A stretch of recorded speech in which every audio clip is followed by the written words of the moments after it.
Ready to explore the cutting edge of digital infrastructure? I'm Carrie Charles, your host of Let's Get Digital. Join me as we dive into the ideas, technologies, and leaders transforming the way we connect. From wireless telecom to fiber networks, data centers, and beyond. Sponsored by Broadstaff in partnership with RCR Wireless News. Now, let's dive in and let's get digital. Well, Carrie Charles, thank you for coming out here. Thank you, Dan. I'm so excited. When we have like a unique format here that we're going to play with, because you too have a podcast, right? I do. Yeah. So what we're going to do is do two podcasts in one. Mm-hmm. I'm going to start out for the first 15 minutes, and then you're going to turn to the host, and I'm going to turn to the guests for the next 15, and we'll go back and forth a few times and have kind of a two podcasts in one experience and to see where that leads us. Let's do it. I think it's awesome. It's a Very great cool. idea. So the first time I recall meeting you, in fact, maybe the only times we met in person, is at Metro Connect. Is that right? Is that your memory as well? Yes. I do remember that. And, you know, it's interesting, Dan, because that was very intentional, meeting you. And I remember I was almost borderline stalking you because I thought, I want to meet him so bad. And so I believe you were sitting at the bar, and then there were no seats beside you at Metro Connect. And so then I kept moving down and down and down until I was finally next to you. And I'm like, hi, I'm Carrie. So no, but I think, you know, a lot of people who connected maybe did connect at Metro Connect because it was a hub for us, right? Yep.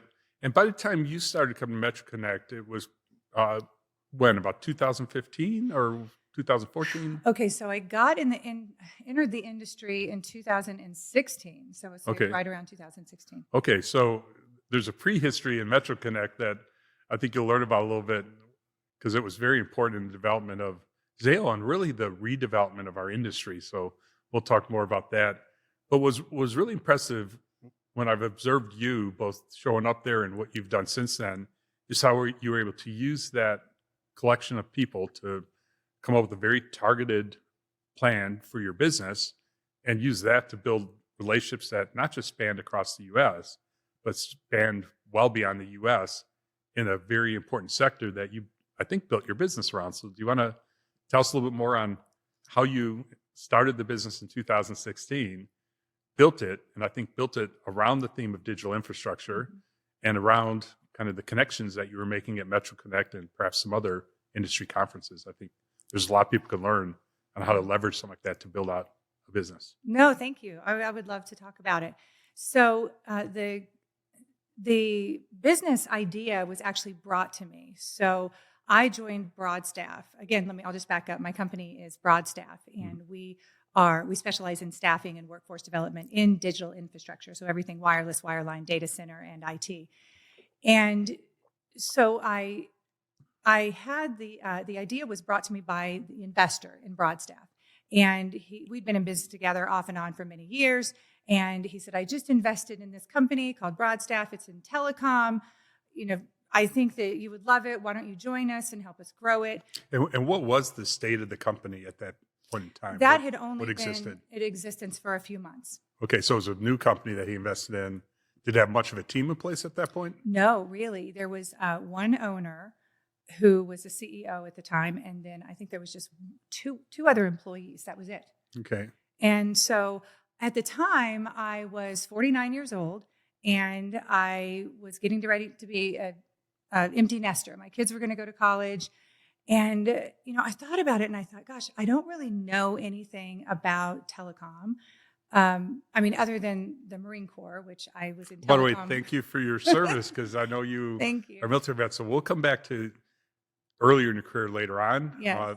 Because I want to learn kind of how you got from early on in your life to Broadstaff. Yes. So then I thought, well, I don't know anything about telecom, really. I don't know anything about staffing, but I'm excited for new opportunities. So I said, yeah, let's do it. I'll figure it out. I'll learn it.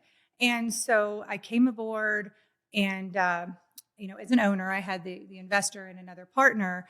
And I remember that I was flying to my first conference, and it was literally just a couple months after I joined the company. And I was studying what is fiber? What is DAS? I had no idea. I really didn't know. And I was on my way to this conference and I showed up, and I remember I even got the name of my company wrong in the beginning because I was just so new to the whole thing.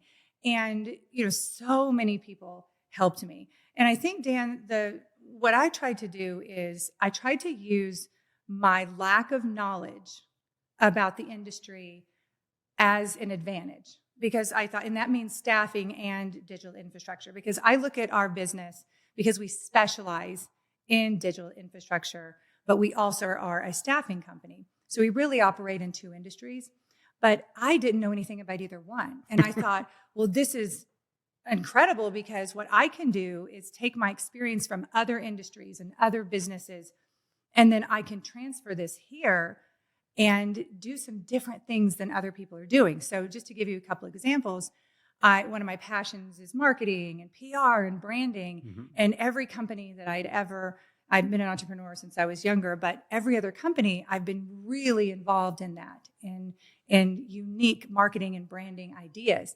And I didn't see that really in staffing, and especially in staffing in telecom. Mm-hmm. So I thought, well, I'm going to focus on really building a network, a strong network and strong relationships by being everywhere all the time in person. Which is unique. Because it wasn't like it was you and 7 other executives who were focusing on recruiting at MetroConnect. It was probably you. Mm-hmm.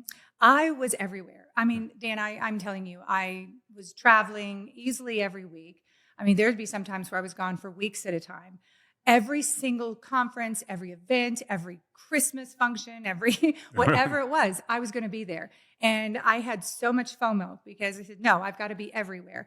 And then not only that, but I really utilized the power of social media, marketing and branding, not just branding, company branding, but also personal branding, mm-hmm. to build the company hand in hand with those relationships.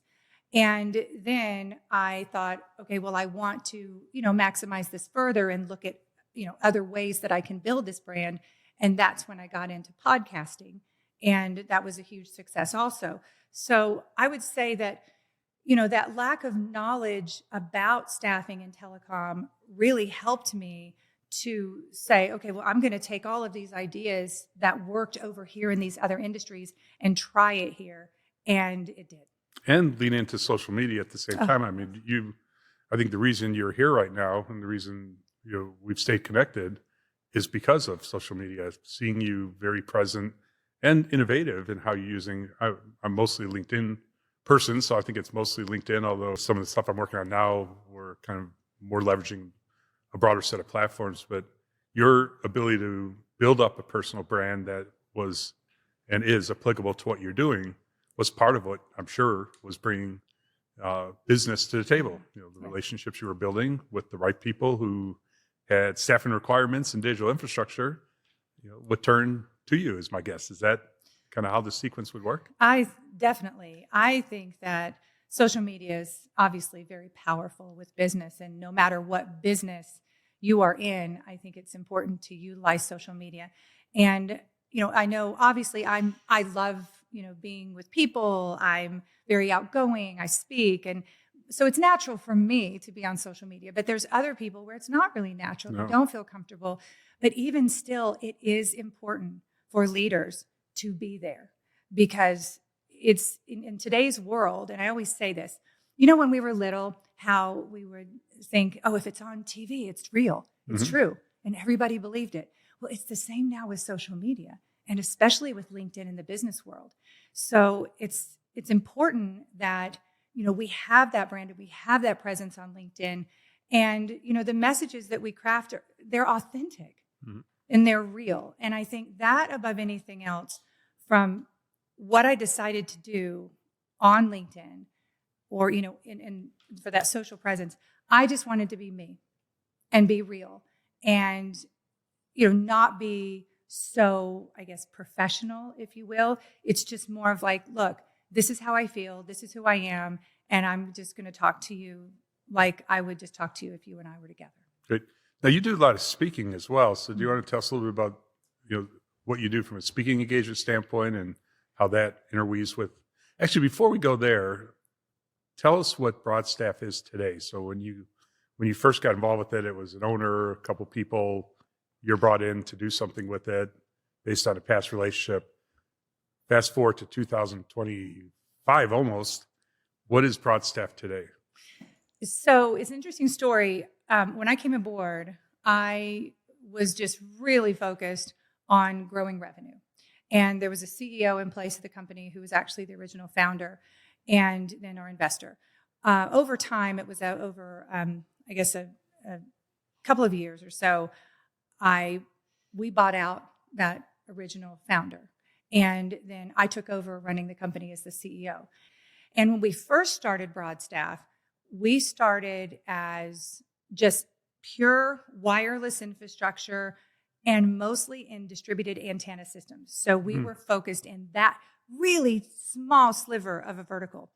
And then over time, seeing more opportunity, we ventured into fiber and data center, and then more of that full digital infrastructure model. And that's where we are now. We also added IT as well. Mm-hmm. So currently, really since 2018, I've been sitting in the CEO seat. With an amazing team, we have now probably about 150 employees or so, wow. Including the people that are in the field working for our clients as contractors. There are employees. And how much geographic dispersion? Right now we are throughout the entire U.S. Mm-hmm. So I believe we're almost in all states. And you'd mentioned earlier about being global. I've traveled a lot and I've spoken in other countries, but we're not quite yet, moving to that global presence. But that's something that we want to achieve. Okay, great. So now tell us about what you do on the speaking engagement side. Yeah, so and how that helps build the brand of the business, your brand, and how it all kind of comes together.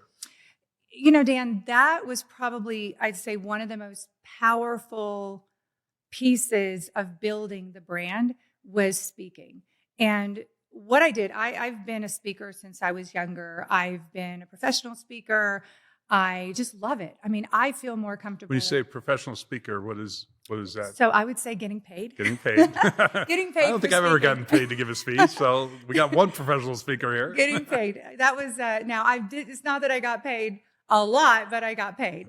So and so it was a history. I loved it, and I had a passion for it.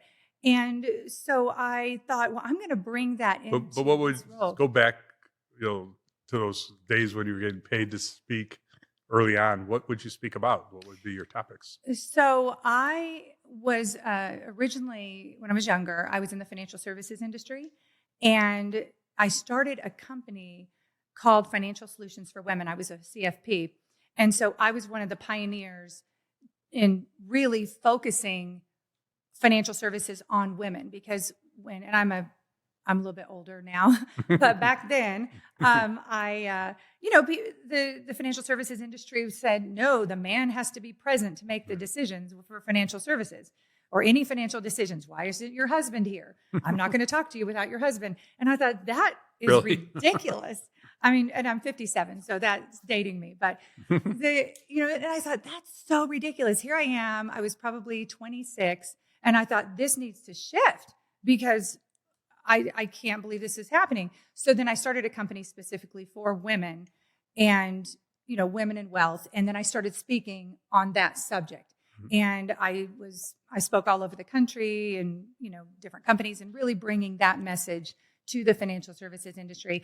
And for a bit, I also was a life and executive coach. And so I did a lot of speaking around that as well. Basically, every industry I've been in, I've brought public speaking to that business or, to my world. And it's always been a success. I will say, when I first started Broadstaff, and I thought, well, I want to start speaking. And I didn't know anything about the industry, nothing. And so I had Alyssa Miller, who I don't know if you're familiar with. No. I Miller PR. She gave me my first opportunity to speak. And she said, well, there was a event called NEDAS in the Northeast. And she said, okay, I think she gave me 12 minutes. And I was so nervous because I'm thinking, wait a minute, there's going to be people in this audience, hundreds of people with 10, 20, 30, 40 years in telecom. And I've been doing this for months. And so I was very, very nervous. But that actually started, once I got that out of the way, it really started my speaking career, not really career, but, those opportunities in telecom. And so I just reached out to everyone who was running a conference and I said, I'd like to speak. Here's what I can speak on.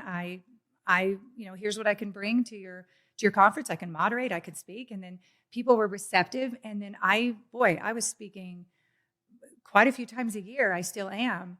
And I do think that strengthens the brand, because what you do is, whether you're speaking on panels, which you've done a lot, or doing keynotes, you follow that up with the social media, the posts and all of the blasts around that. So the people that are not necessarily at those speaking events, but they see you doing it, immediately it provides credibility to the brand, right? And so that's super important when building a brand. And I do think that this, the podcasts and speaking and panels, and again, for all leaders or startups, I think it's very, very, very important, even if you're uncomfortable with it. And if you're uncomfortable with it, you got to get coaching. Like you got to do it. It can't.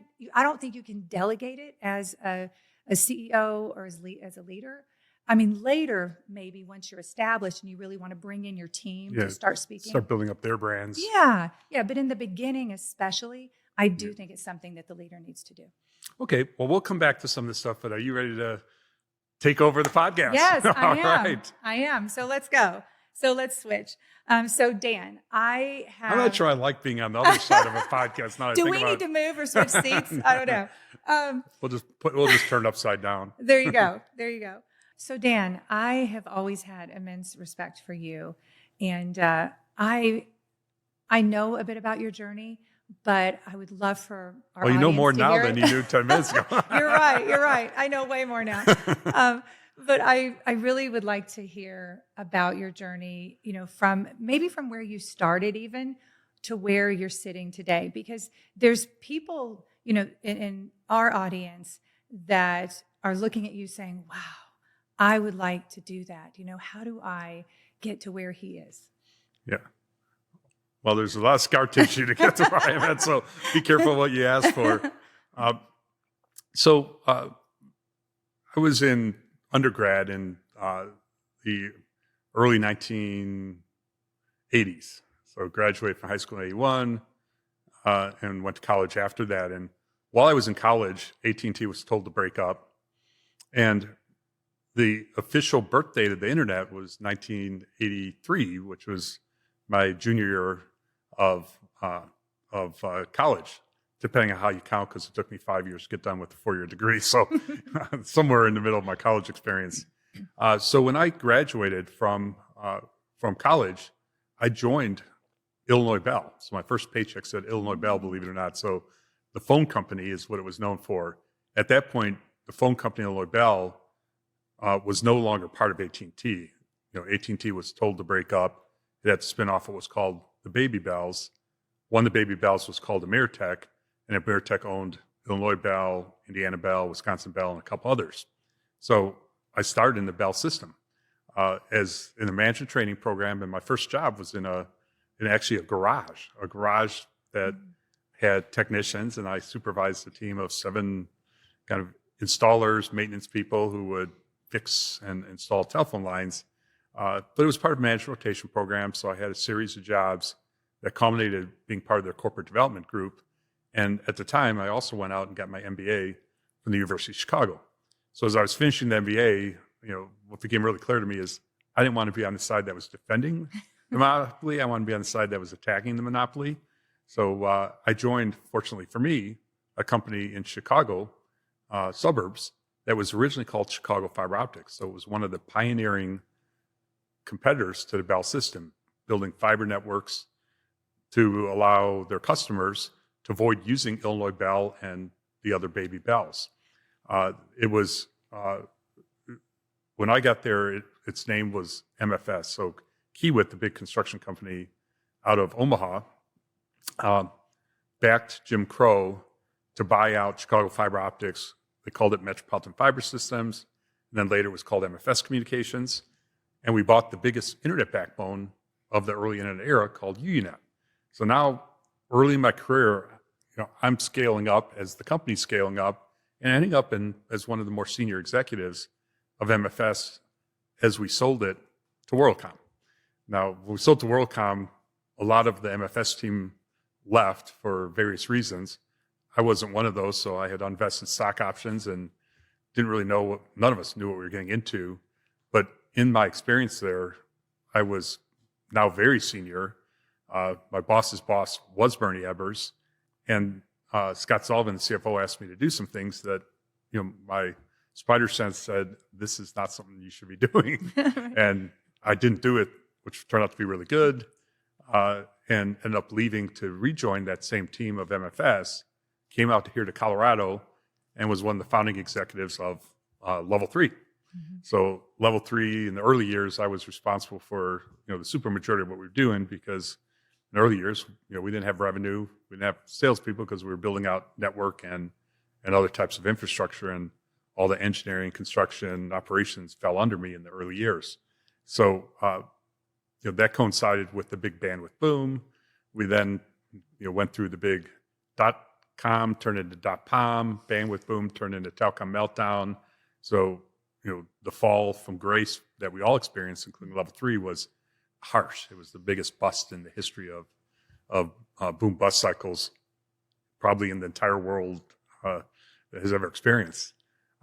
So we had to survive through that. There were ups and downs for me going through that. Sometimes, I was one of the most significant kind of executives at Level 3, and other times I was, in the doghouse for not doing what I should be doing in the way they wanted me to do it or whatever. So I was there through the recovery period, but then I left and began my CEO journey. And I took a CEO job that I was uniquely qualified for because no one else wanted the job. And that's how I got it, because it was buying out a public company called ICG that was about ready to slam into its second bankruptcy, and no one else wanted to touch it. But with the backing of a couple investors who I'm extremely close to this day, we bought it, brought some of my team together from Level 3 and MFS, and we turned a less than $9 million investment into an exit that was valued at about $250 million, all within 2 years. So wow. Big windfall for the investors, big windfall for management, but it was doing so by breaking apart a company. So it wasn't very satisfying. Needed to be done, but that isn't what I wanted my legacy to be. So I wanted to build something. I wanted to build something from scratch. I wanted to build something that could show you can build a fiber-based bandwidth business in a way that has a very good outcome for all of the stakeholders, the employees, the customers, and importantly, the investors as well. So we built Zayo from here in Boulder, from scratch, and became Level 3's biggest rival. We went public in 2014. We sold in 2020. And I feel really good about not just my legacy, but the whole journey, the ups and the downs, and the people that were part of it. And uniquely, that coincided with the bigger arc of the bandwidth, creation, boom, bust, kind of rebirth, saga. Right. Let's talk about the downs, because there's a lot of businesses, a lot of entrepreneurs who've had a rough time the past couple of years, and especially in our industry. So when, I know you've been through so many cycles and so many of those downs, but when you were there, how did you get through it? Like, what were some of the strategies you used, or maybe even a mindset that really got you to just stay head down focused and build this thing again? Yeah, so there's two types of downs. One has to do with your personal journey, where maybe you did things you shouldn't have been doing, or you didn't handle things as well as you should handle them. You're going through your own growing pains. And I had multiple of those in my career journey. So it wasn't a steady arc like this. It was like meteoric, followed by my own boom and bust cycles. And I wasn't prepared for that. I didn't have role models. I didn't have mentors. I didn't come from a family environment that had any idea what it meant to, do the kind of stuff I was doing. It was more blue collarish type of upbringing. So the harder parts for me were the personal kind of adversities that, sometimes self-inflicted that I had to overcome. But one of my, I think unique capabilities is, when the going gets tough, the tough get going. That's probably not a bad expression for me. I think I probably thrive in environments of that are chaotic, environments of uncertainty, environments of high risk. I think that's when I could get most focused. I think that's when kind of my skill sets become most valuable, and driving through, kind of what a tough environment might be, but driving through it and taking advantage of the fact that maybe others are less equipped to deal with kind of these crazy environments that we sometimes find ourselves in. You have the nickname the Bear. So first of all, where did it come from? How'd you get it? And then I have one more question after that. Yeah, so it's not a term of endearment. Maybe it is now, but it wasn't when it was given to me. Okay. I think it was in the level 3 days, and some of the people I'm closest to this day, I think they're the ones who really got that going. I'll even, none of them will quite admit they were the source of it, but I'll throw a Sandy Mays and maybe a Glenn Russo and maybe one or two others, John Scarano, under the bus. I think it came from kind of people who were part of my team, part of my loyalist group, colleagues across multiple ventures. But this was like the name of the podcast applies, Bear Roars. I could be pretty ruthless and aggressive at times. So they had a whole lexicon, where people would try to, if they saw me starting to kind of get heated up over something, how to distract me, so squirt the honey at the bear or squirt the honey at someone else, or I would always protect the bear cub, so don't mess with one of Dan's loyalists because he'll come back and claw you to death.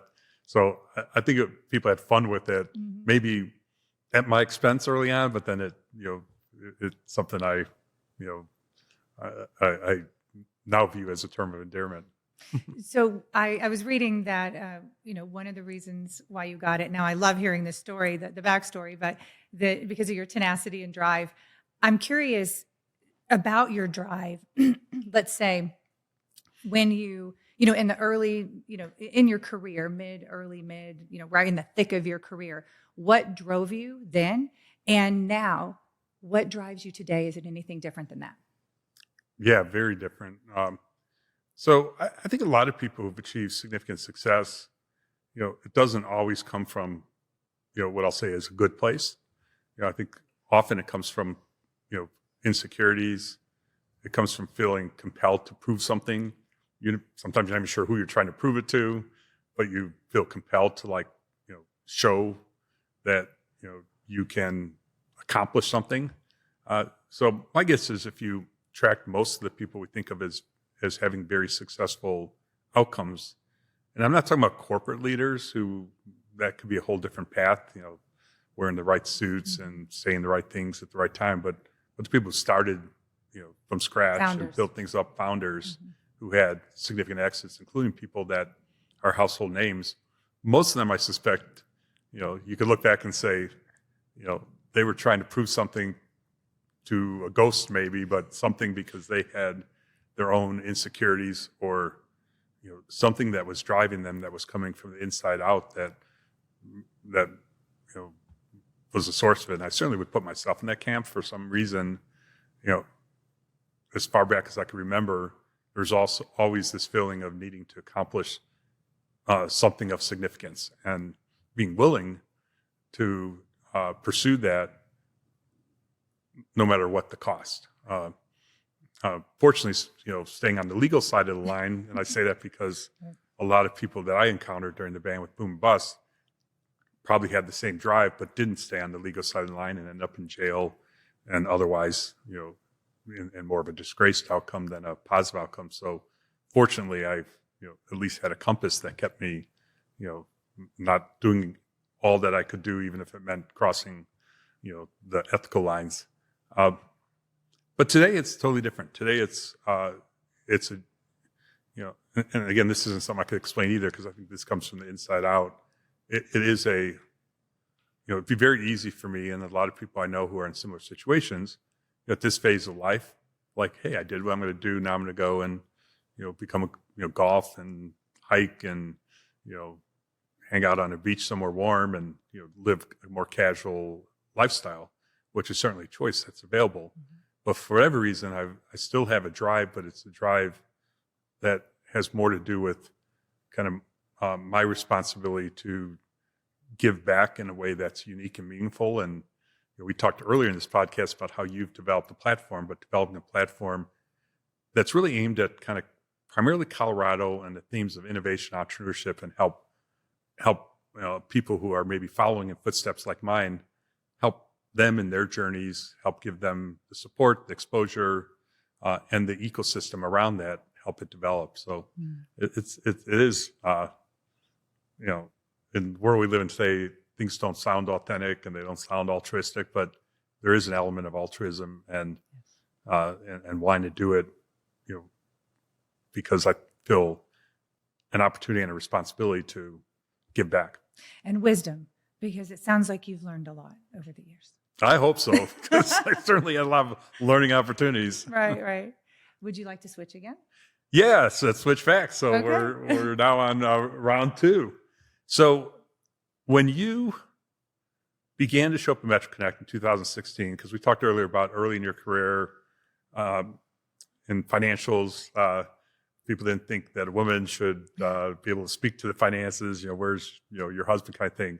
So when you showed up in 2016 MetroConnect, it was what, 50-50 women and men? No way. Boy, when I entered 55-45? Yeah, maybe like 95-5. Yes. When I entered the industry, I was comfortable in a man's world because I was in the Marine Corps, right? And this felt like the Marines. I mean, it was the majority. Like the Marines from 20 years ago. Yeah, exactly. I mean, I walk into a room and typically I'm either the only woman in that room at MetroConnect or some other industry event, or maybe there's one other somewhere that I can find. But it was, and that's just back in 2016. Yeah. So, I mean, it's changed some since then. It's, not where we would like it to be yet, but it has changed. Yeah, but it was, when that bar area would get crowded, it was such a great venue. They moved it now to Fort Lauderdale. I might come by this year. You should. But you'd go in that, the bar area spilling out into the outdoor patio. So at the height, there might be 400 people there. And my guess is 380 were male. Oh, absolutely.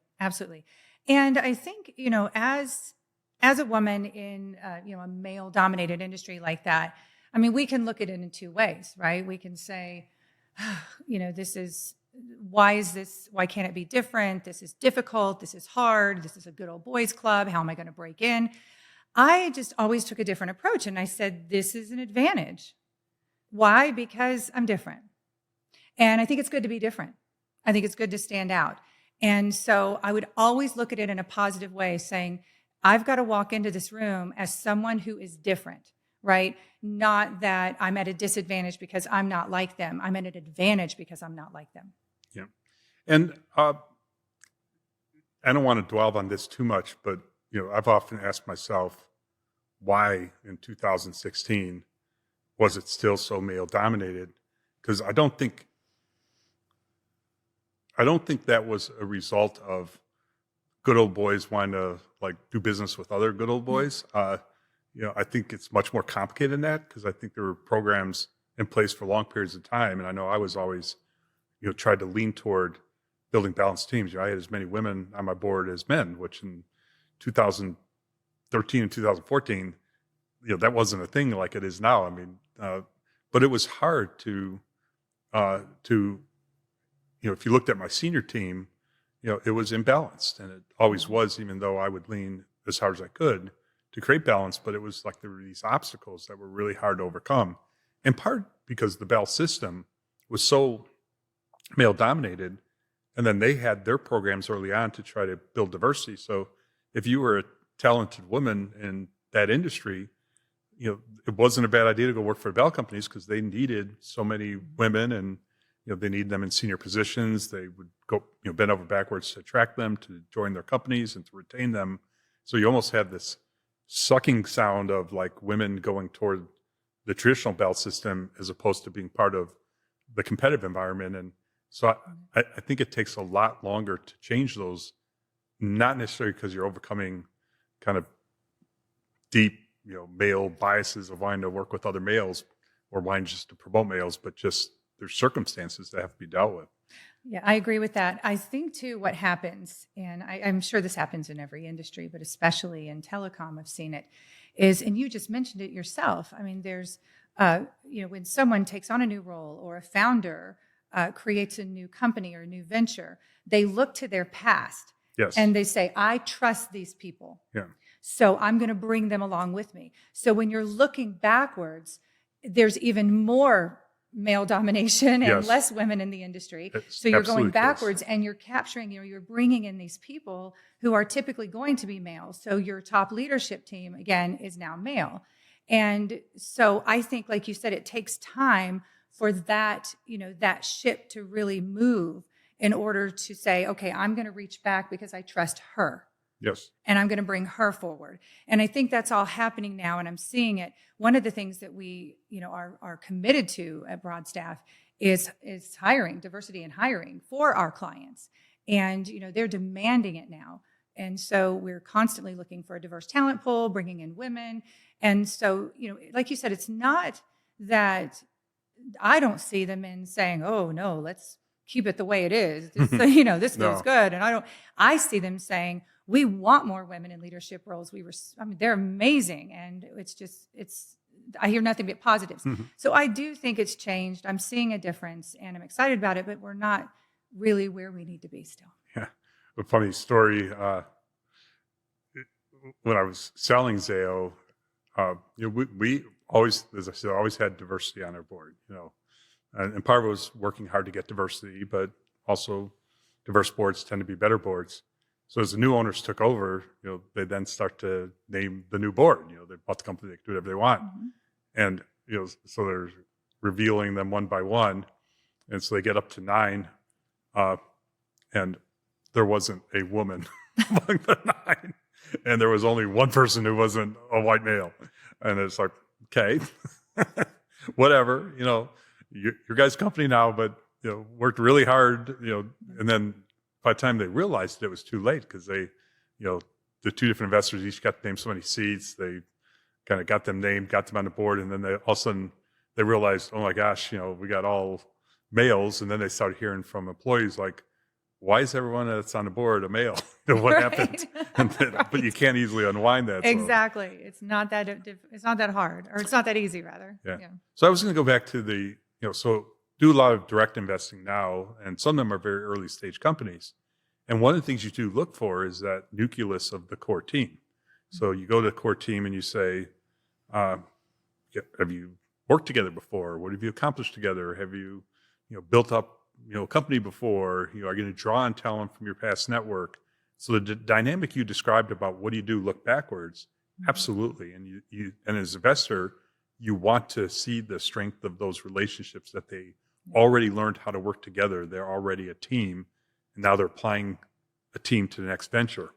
But if you're in an industry that's been dominated by a certain category of people, and you look back and say, okay, I'm going to bring my team with, well, guess what? Your starting point is way off balance. Right. But as an investor, you need that team to be kicking into all gears very early on. So it does take kind of these cycles for that to, change. Yes, and also being intentional about it, because, what you can do when you're building that team for your startup is, bring in the people that you trust and you've been working with and that those investors are going to be happy with, but then also bring in another person Exactly. that is either, that is a diverse, candidate, let's say, that's either at an executive level or possibly at maybe the next level down, that's ready to move up to that executive level. That way you've got the succession, and the investors can also see that you are building that diversity through succession. So I think it's taking a chance. Yes. Too. And, hiring is never a perfect science, But I think, there's a lot of leaders that are really good at it, that use your gut, your intuition. But it's taking a risk and taking a chance that Yeah. I'm going to bring this person on. And Yeah, you have to work hard to, you don't just let it play out, right, all by itself, because then it takes 5 times as long for right, it to self-correct. So right. you have to work hard to build Be the intentional. diversity, be intentional. But the other risk too, that I've seen play out lots of times is where, someone's bringing kind of their quote unquote team on because they've worked with them before, because they're comfortable working with them. But it's not because they're bringing them on and they're talented. This isn't necessarily the A team, it's the convenient team. So there's a big difference between a nucleus of people who are talented as a group and have done things before, accomplished it, and what then starts to look like maybe a good old boy network, which is, well, that's the best person for this. That's just the best person that you happen to work with, who highly correlated to who you are and what you look like and what your background is, as opposed to, is that really the best person, or maybe the other person there who looks different and is different might be far more talented. You just haven't taken the time to look for them and figure them out. And I think a service like yours can help the people who do want to be intentional find talent Right. that maybe they haven't worked with before, but is every bit and more talented than the convenient hires. I agree with you. And, there's also the concept of diversity of thought, because if you say, okay, who do I trust? Who am I comfortable with? Right. Then you have worked with them before. You all may think the same. You are, you're aligned, but that can actually inhibit innovation in today's world.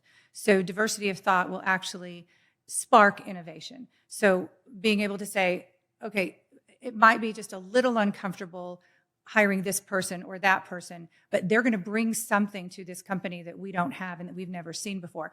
Have one client who they're very, very successful in what they do. And the leader specifically built his team with people that do not know each other.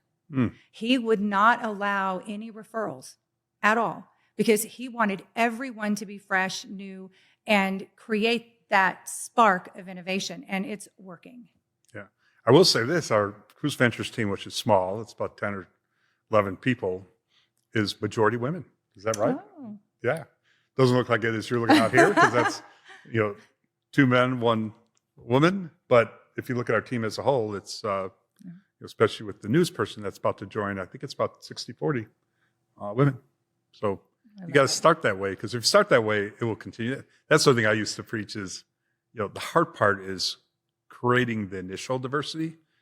Once you create the initial diversity, it will solve the bigger challenge of diversity just naturally solves itself, because, if you're a strong woman leader, you're going to be more likely to attract other kind of talented women. Exactly. And then women coming into the organization see other women in leadership roles, and it makes them more inclined to join that company.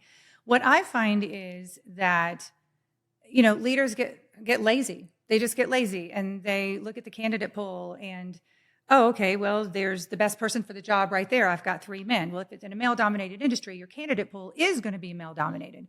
But if you look hard enough, the best person for the job may be a woman or may be a diverse candidate, but you've just got to go that extra step and look a little bit harder, and then you might find that person who is diverse and say, wow, that person is the best. And it takes sometimes a little bit longer to do that, and many leaders are just in a hurry.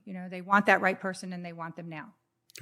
We had when I was running Zayo, I put in place a management development program that was somewhat designed after one I did to launch my career, and we would target primarily MBA students for the program, and probably the majority of them came out of CU, Boulder, not all of them.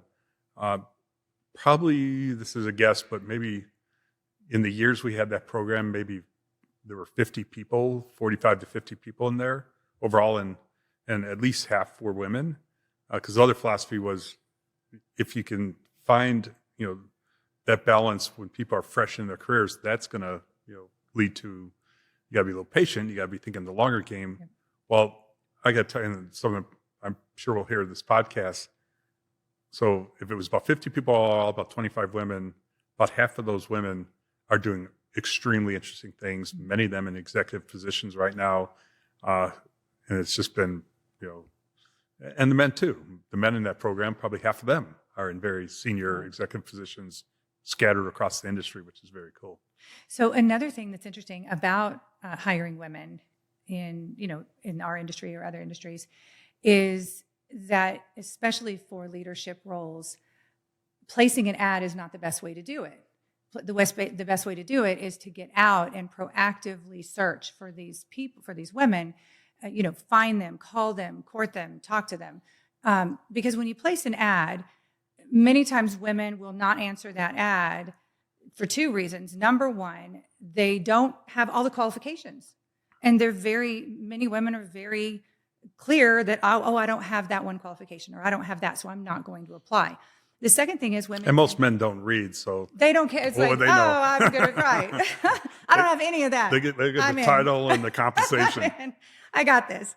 And then the other thing is that women tend to be very loyal.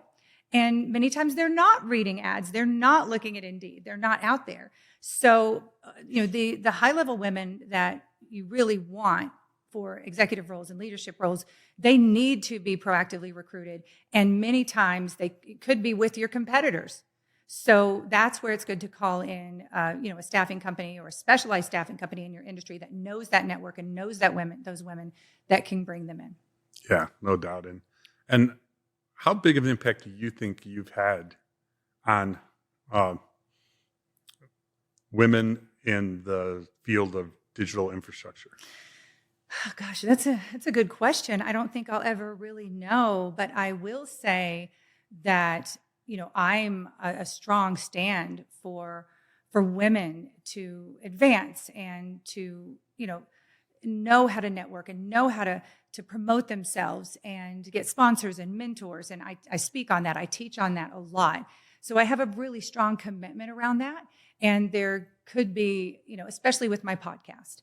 And I tend to really focus on featuring women on the podcast and talking about that and supporting other women. And so I would hope that I have had an impact, because it is something I'm passionate about.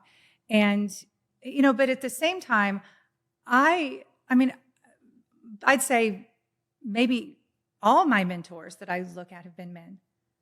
And so this isn't a men versus women, a man versus woman thing. It's really just looking at the company and the goals of the company and saying, get that diversity of not just thought, but of talent and leadership. Women are different leaders than men many times. And so it really brings a lot. But sometimes it's, sometimes it's diversity of talent where, both are white males, but one is one's totally in your network who doesn't really add much diversity of talent, diversity of thought, versus someone who's coming at it from a whole different perspective. They're coming from a different journey, maybe even an adjacent industry, but is very good at what you need help on. And, if I look back at my, Zayo career, I will fault myself for not working more with people like you on the recruiting side, and relying maybe too much on people who were from my past network.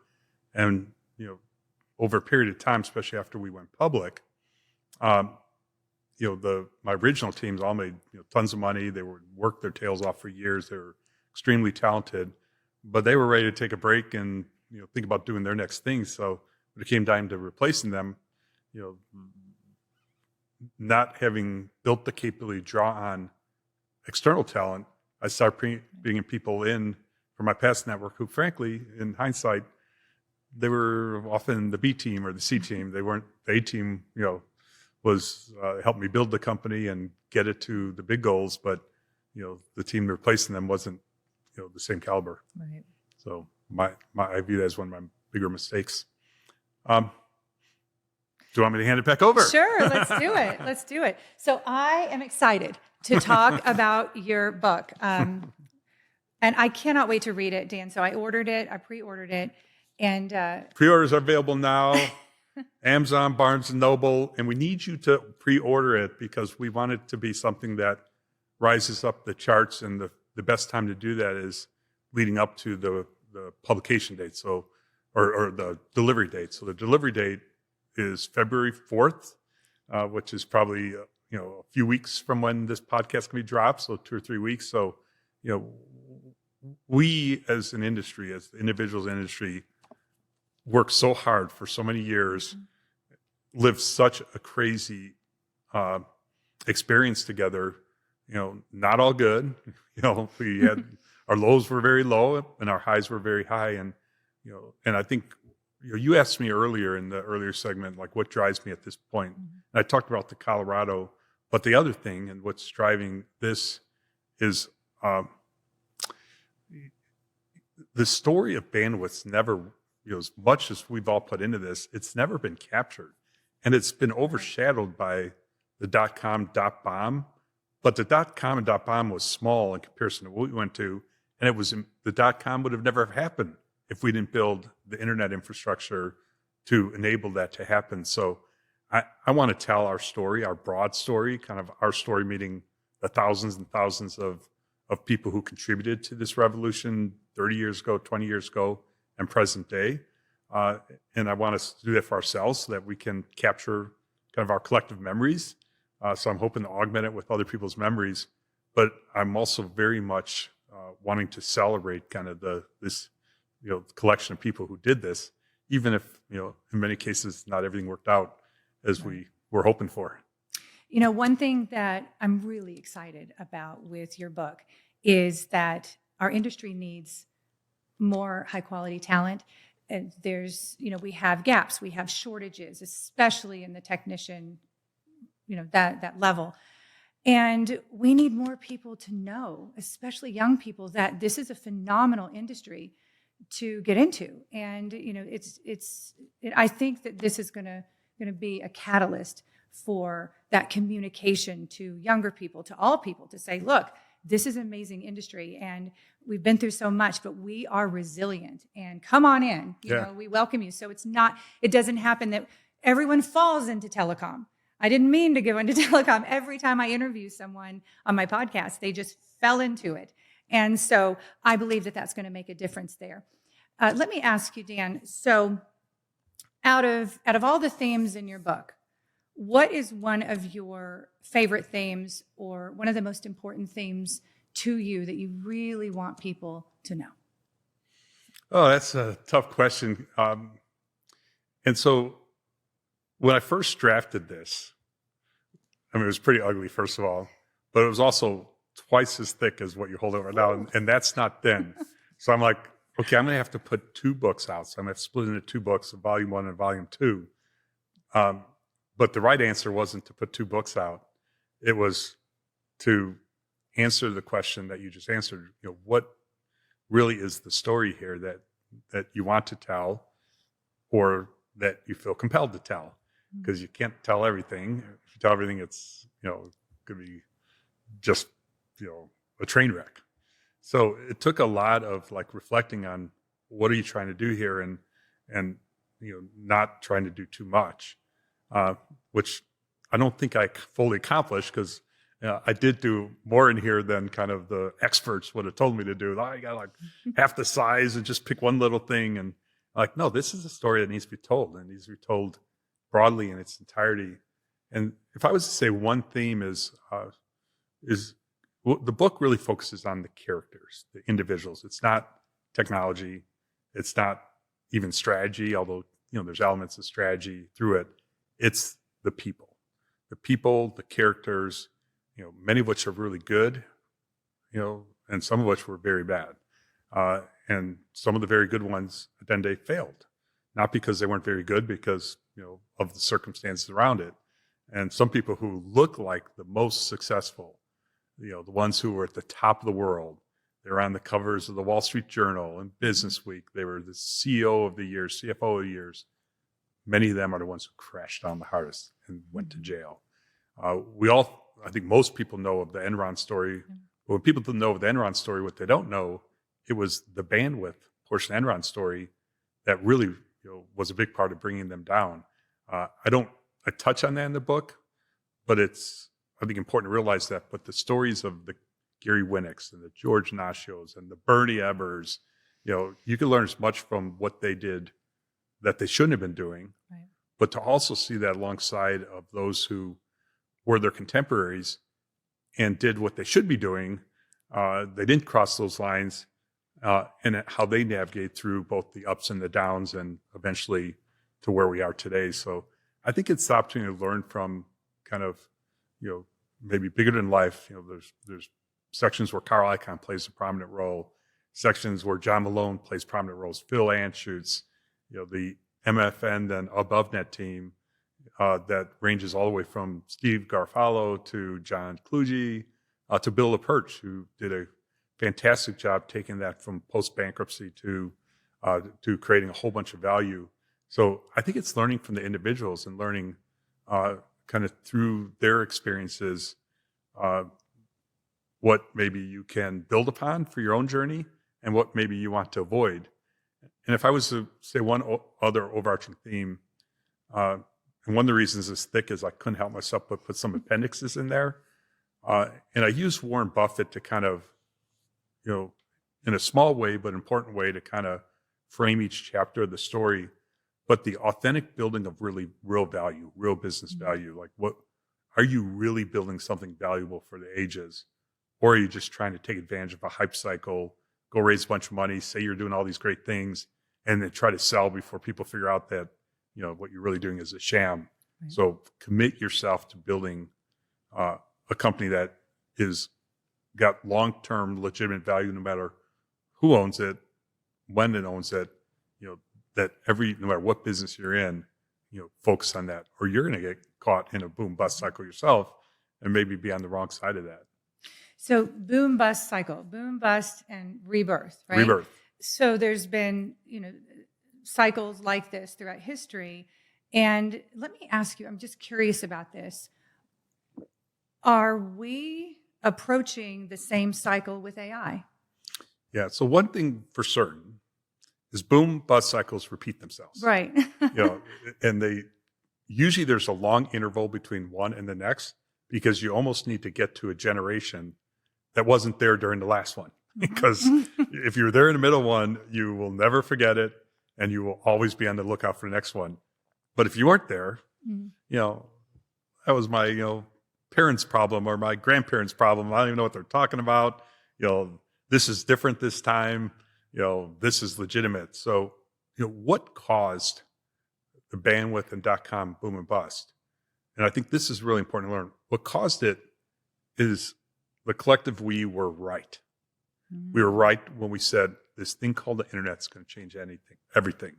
And these new brick-sized mobile phones are going to get small and fit in everyone's pockets.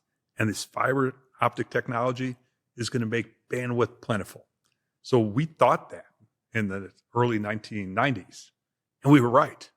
Okay, so big, powerful trends that are almost so obvious that everyone buys into it. So I think that's an important part of what causes you to go toward a boom cycle. It's so obvious, and people want to rush into it. They want to, rush for gold to the West Coast because there's gold there, and if I don't get there, soon and dig for gold, there's going to be no more gold to dig. There was gold in the West. No one knew how much, but it caused a gold rush. There was a lot of money to be made in bandwidth for all the obvious reasons. And the internet was going to change the world, and it did. Well, what's happening right now? Is AI a fad? Is AI a trend? Is AI, going to change the world? Yes, it's going to change the world.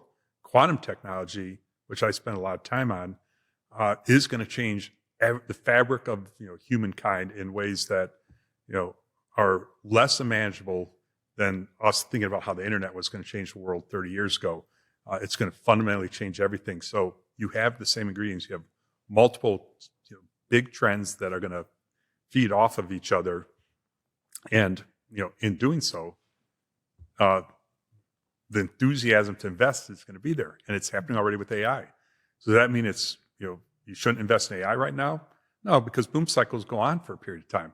We don't know if the cliff is now or 8 years from now, but I could pretty much tell you with a pretty high degree of confidence that there will be a cliff that we fall off of, and it's going to have something to do with AI and quantum and a couple other things too. Maybe space tech kind of intersect themselves money gets poured in, which is already happening in AI, and investors get ahead of themselves, and then bad behavior as people are trying to chase money and this and that, and you're going to have another crash. It's just no one knows when. Right. With one more thing with the book, and you touched on this a little earlier, but I want to go a little bit deeper. So you have a passion for entrepreneurs, you have a passion for founders, and you want to give back. So I'm an entrepreneur, I'm a founder, and reading this book, what lessons do you want me to get from this book when I read it? Well, it depends on who the person is. Okay, so let me tell some things that may be less relevant to you and some things that might be more relevant to you. So people who want to build up businesses of significance, and you think of working with bankers, working with consultants, acquiring companies, battling to acquire companies. There's a lot of stories in here, heavily researched, very factually accurate, of takeover battles, where multiple companies are going after the same company, some in a friendly way and others who come in over the top in a hostile way, and how the whole dynamic played out. There's, earlier in the story, it's about building businesses from scratch, pioneering ideas by pioneering leaders. Back then, many of them were tycoons. There wasn't the venture capital sources available back then. So how did they see something and have the guts to start it and navigate to something of significance? So I think, depending on one's perspective, you could get most value out of seeing people build something from scratch. You could see how they dealt with the hype of the boom and who handled that better, who handled it worse, what happened during the meltdown. Sarbanes-Oxley got created because of the telecom meltdown. Stocks that biggest regulatory securities change ever was a direct outcome of what happened in this. So you kind of see the misbehavior that was happening.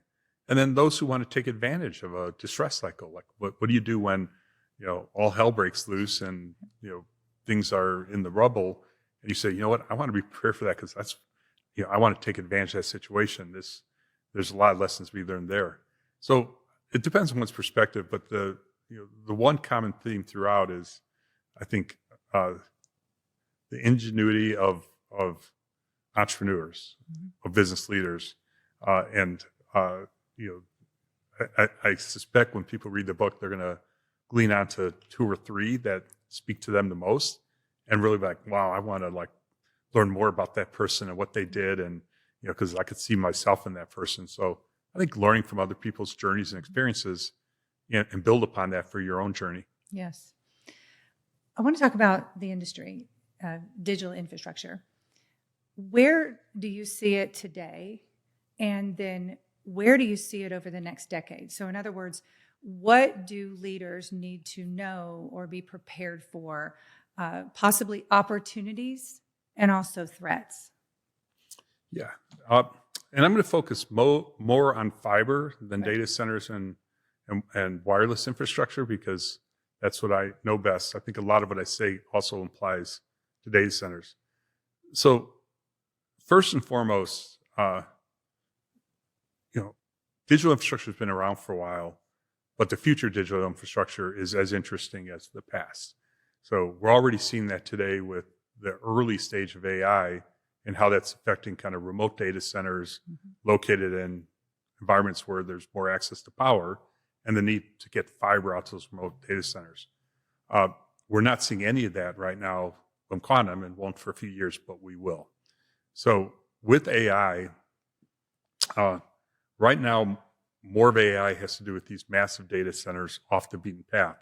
But AI is going to move into the edge.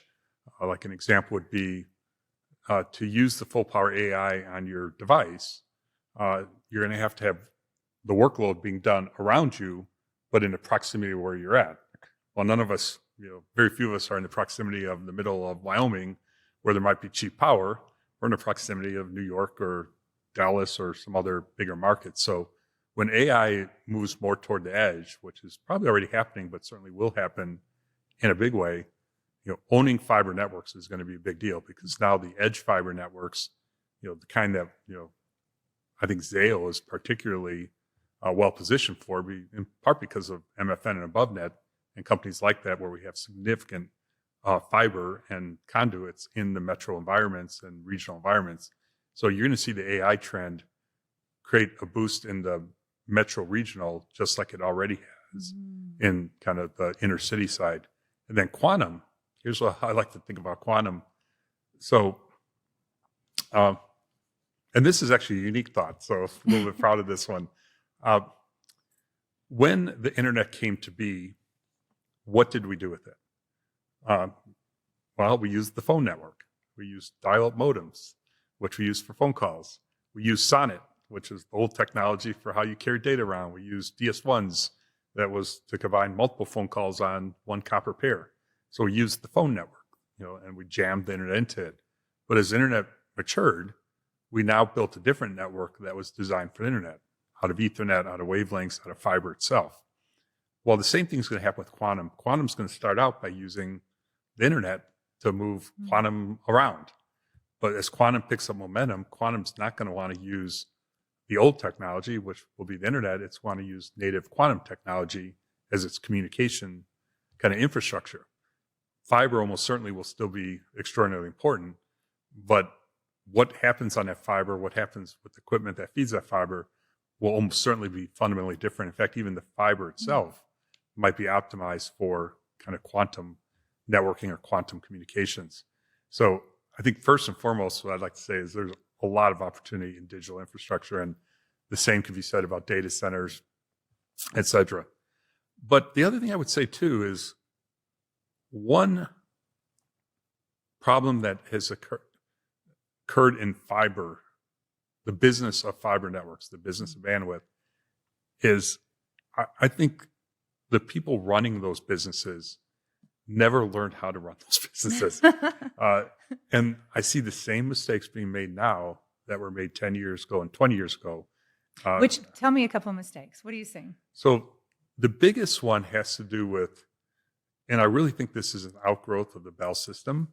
So in the Bell system, if you were the head of sales or you were the head of marketing, you had a really tiny role. You were like, oh, look at them. They're so cute. They think they're a sales leader. And why was that? Because they were a monopoly. The sales and marketing side controlled almost no money. They almost had almost no influence. All the influence was on the network side. Network had the entire capital program. 80% of people were on the network side. They were in operations. They were in engineering. They were in the control centers. They were the business. And if you're the head of like the network, you headed up 80% of the company. It's just the way it was. They were a monopoly. Who cared? You didn't really need marketing people because where else can you get your phone service from? Right. Well, that trend tends to continue. And at one level, it intellectually makes sense. It sounds efficient. Oh, yeah, we got one network organization. We're the most efficient. We're the most optimal. We have one this and one that. And then you take a step back and you say, well, I do realize that all of the capital decisions are pretty much being made by the network organization.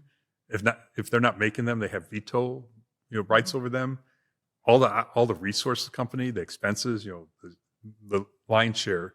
So the people who are on the business side, they don't really understand what's going on, from a financial sense. And even if they do, they have to try to influence and cajole and to people who view themselves as we know what's going on in our network. Well, you kind of do, but the business of the company, how to make revenue turn into cash flow, when most of your costs are over there and the business decisions are somewhere else, I don't think that code's been cracked. I mean, we took a very different approach at Zayo to do that, but as soon as I left, they went back to the traditional approach. And if you look now, I guess you count up the people, you probably see 70% of them work in the network organization, and they run big network organizations, and Verizon and others in the past. And you need to find kind of more of a business orientation. And so I think that's one. And then secondly,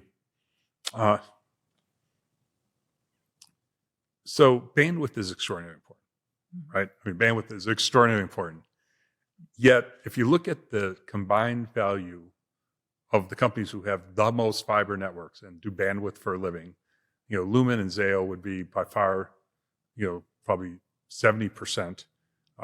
you've got the fiber assets under Crown, and then you have, others here and there. The combined value of all those companies is a rounding error on Google or Amazon or Microsoft.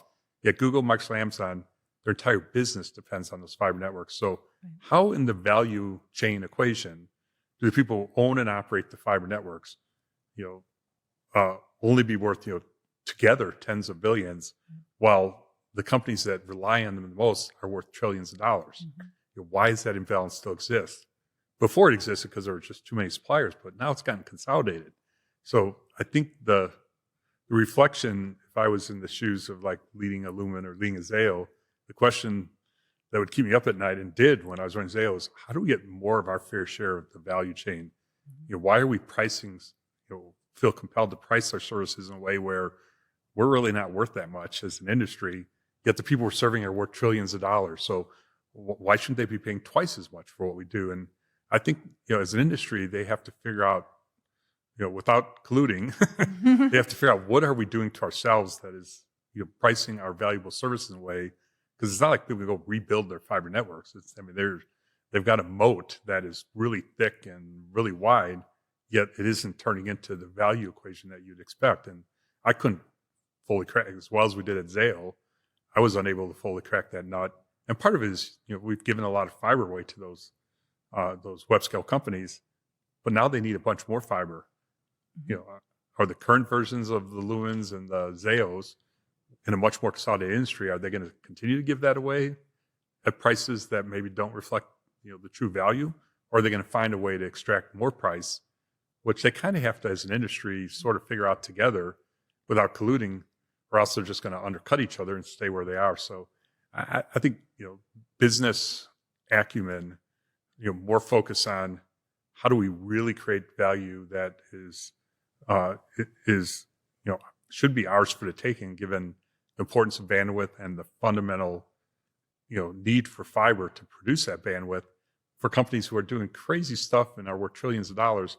How do we get a little more of our fair share? Yes, that is brilliant, because I think that can be translated and useful to all companies, right? And I mean, I know in the staffing world, it's similar, where the margins have just been cut and cut and cut and cut and cut. I mean, and it was, we're working with, just these enormous companies and Fortune 50 companies and 500 companies. And it's like, wait a minute, we provide a really valuable service here, and that they need so desperately. So I do think that can be, what you just said can be utilized by really any company in any industry that's saying, how do we create more value, right? Because it's that stopping and saying, yes, we need a bigger piece of that pie, but we need to deserve it, and we need to create that value for that customer. Yeah, and I think this comes back to some of the earlier conversation that we had, and and one I want to explore more of is creating a unique brand, and creating value-added services and relationships around that brand, which is what you've done. Do you want to switch again now? Yeah, we'll switch more casually. And okay. So if you can talk to the people watching this who, I'll say talk to my team, which I think applies to a broad team too. Yeah, if you were starting with what you know right now and starting more from scratch, and you wanted to really, from a business perspective, leverage, I'll say social media, but when I say social media, I want you to think, broadly what that means. Both the different, types of social media, the X versus the LinkedIn, but also different ways of using it, like podcasts and et cetera. And your goal was, I want to create a unique brand, both, for myself, but linked to the business I'm building, and maybe the business I'm going to build after that, because my brand stays with me. The brand of the business, if I sell it, sort of stays with the business. So you want both. So what would you advise kind of those people who are trying to figure that out? You want to use social media platforms to build up whatever business you're working for and build up your own personal brand. What would you do? Why would you do it? So number one, I see companies who start out by building the brand and they don't build the brand of the people behind the brand. And I just think that they do need to be built simultaneously. And simply because people relate and buy from people.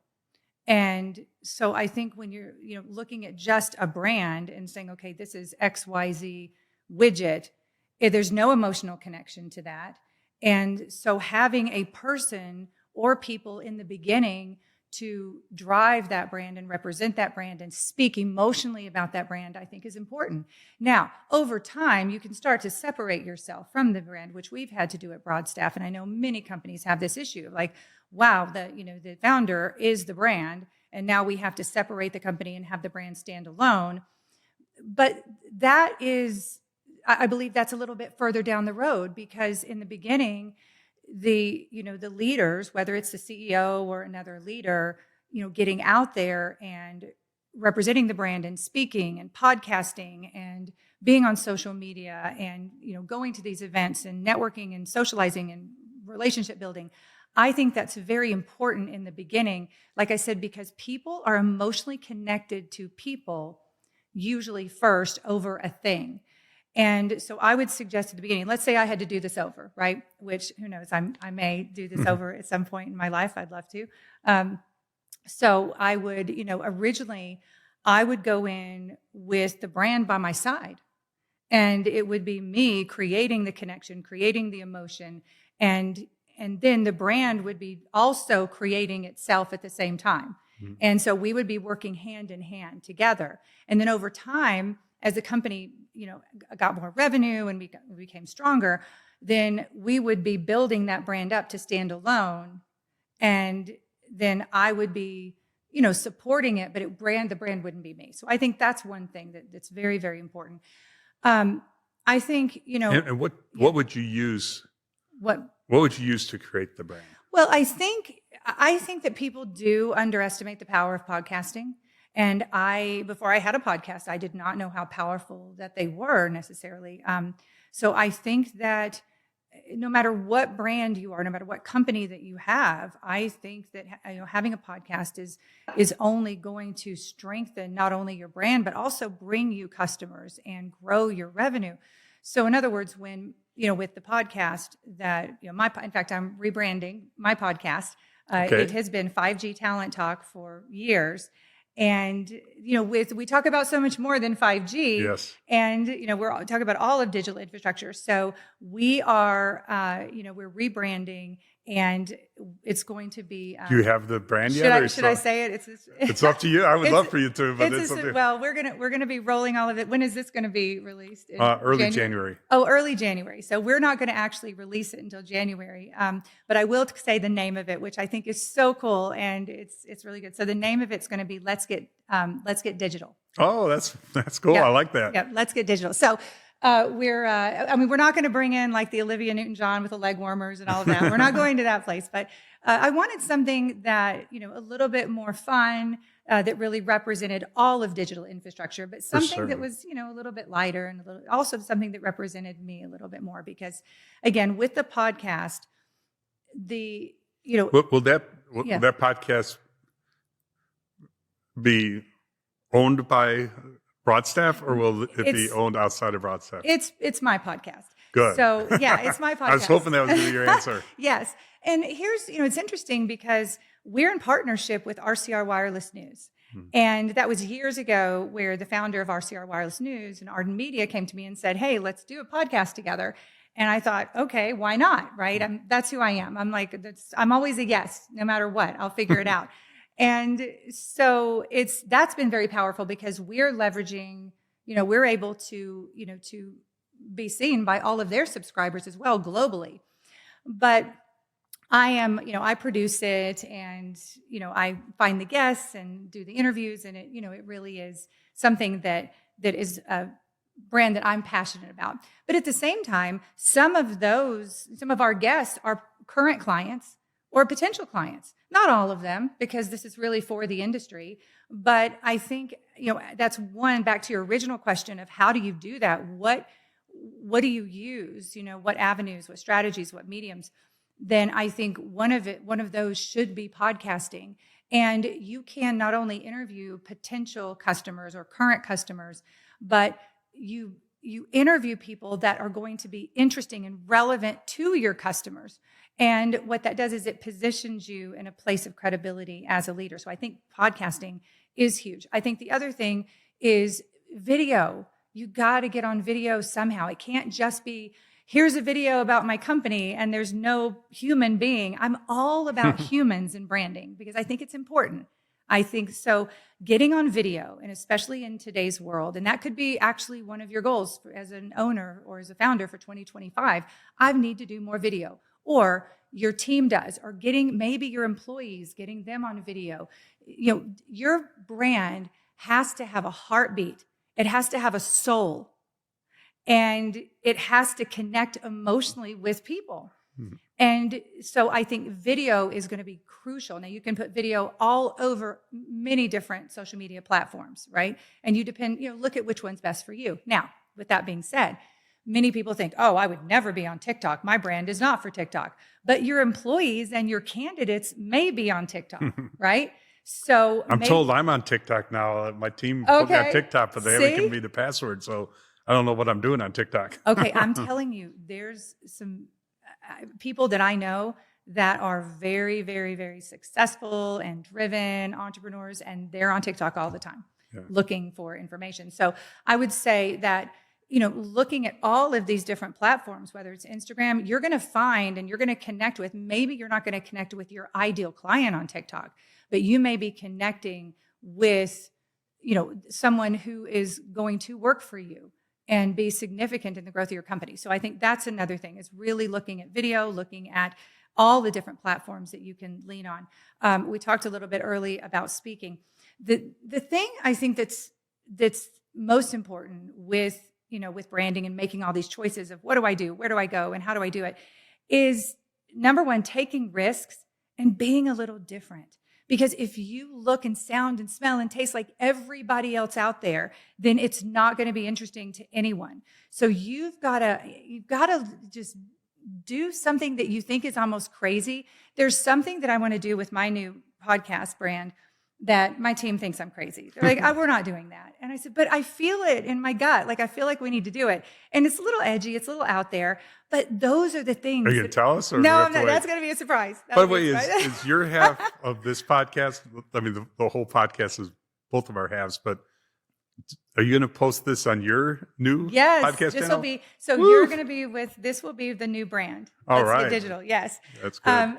And that's one thing that I think, I think that we all stop ourselves when we want to be creative. We think, oh no, how are people going to see me or see the brand, or, what are they going to think? And I want them to think this. And we're crafting these strategic, messages and these strategic pathways. And really, we just need to be, like you said earlier, we just need to be authentic and real. And if we feel something intuitively, try it, do it. Because as the more that we're becoming digital and disconnected from each other, the more that we want that connection. So I think that's the other thing. Great point. Be connected, be real, be authentic, take risks with your marketing and your social media. And sometimes if we're all entrepreneurs with good, intuition, using our guts, right? Whatever we use, you have something in your gut, do it. Try it. Yeah.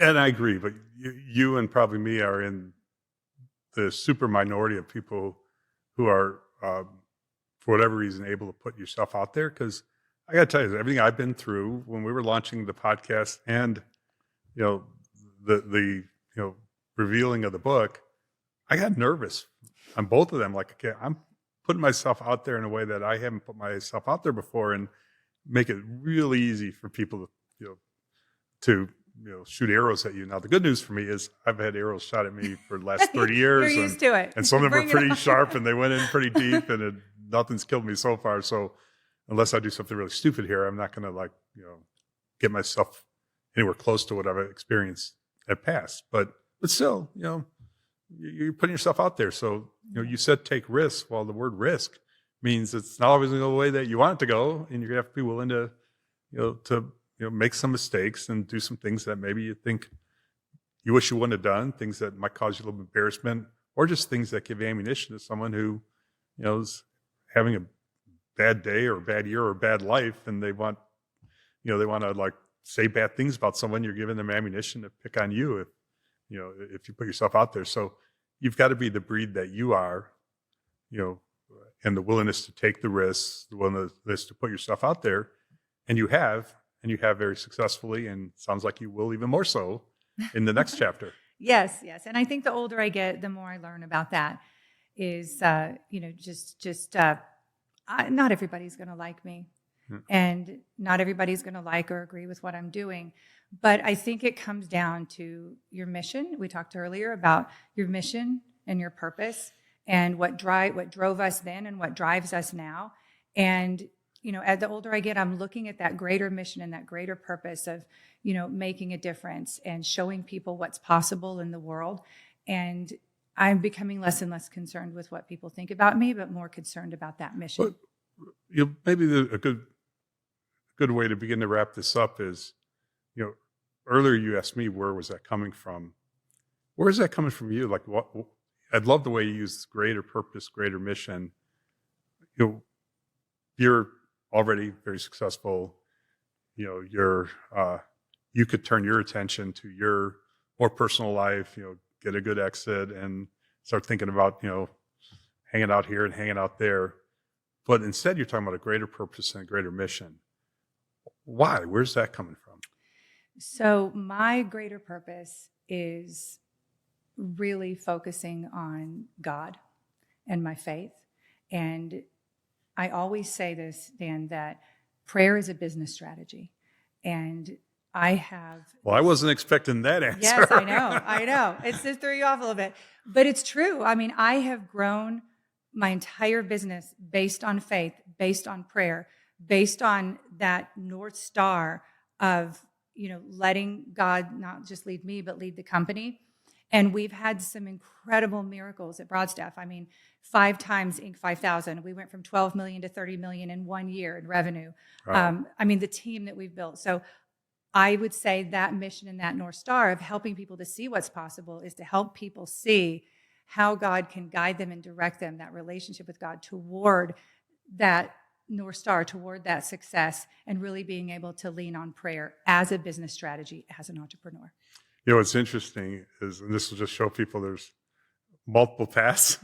So I come from a family that whose heritage was very religious. So Catholic, Italian Catholic dominated. Everyone was very religious. My entire family, was very religious. They went to church on Sundays, and I went to Sunday school, and then I was an altar boy and that kind of stuff. I didn't get the religious gene. When they handed it out to everyone else in my family, I must have been in a different line when they were handing the religious genes out. So I have nothing in me that relates me to, a traditional religious idea of a God and a purpose coming from kind of somewhere else. Right. Yet you and I are driven in similar ways. Right, even if the source is a bit different. Exactly. But just like we were talking about how when you're early in your career, you're bringing all these people with you, the comfort that and that you've worked together with them. This is the way it's always been. And now you're at a point where you're examining, this mission and this purpose that you have inside that you've shared about really helping and giving back to entrepreneurs and to humanity with this book. I mean, what you're going to do with this book. I hope it's viewed that way. There's part of the intent is for it to have that effect. But yes. Thank you. Of course. Yet to be seen. But what I'm saying, Dan, is that it's never too late. Yeah. It's never too late to have that connection. Well, I have a connection with the broader universe, so that's my